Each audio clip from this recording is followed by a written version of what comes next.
Welcome back, guys. It's the TightWad, and today I'm going to show you how to prevent bolts on your vehicle from coming loose and getting lost.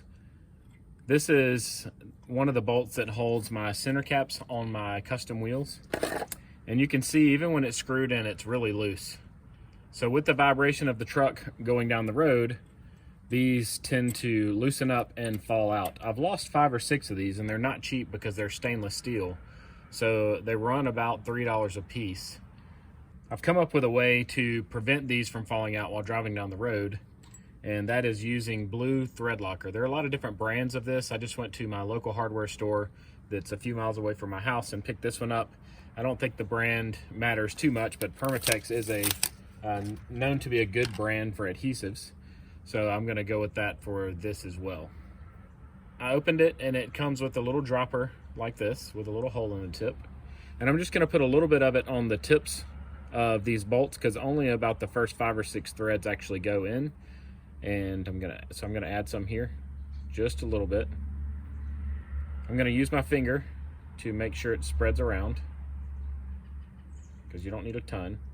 So that I've got a nice coating all on the tip here. And now I can put it through my wheel and get everything lined up and just tighten it down with my Allen wrench just like I usually would.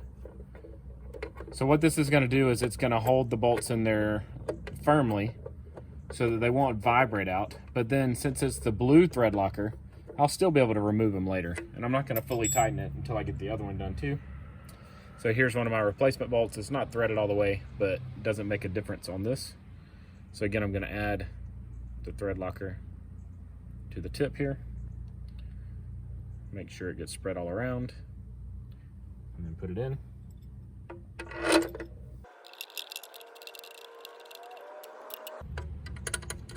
Gonna make sure they're nice and snug, but not overly tight. And in a few weeks, I will leave a comment in the comment section below. I'll actually pin the comment telling when I test these again to see if they've loosened up at all, whether or not they're loose. So I'm going to come back out and try to give them a quarter turn, which I usually would be able to get a quarter turn every few weeks. And if I can't do that, then I'll let you know, and it'll be a definite it worked.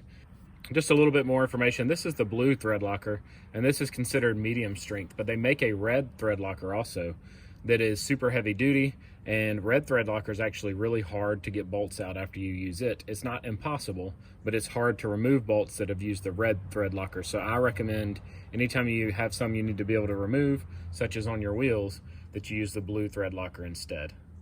Just to prevent the naysayers, I've waited 48 hours on these wheels, and I'm going to show you how you can still pop the blue Threadlocker with just an Allen wrench. So 48 hours later, and it comes right out.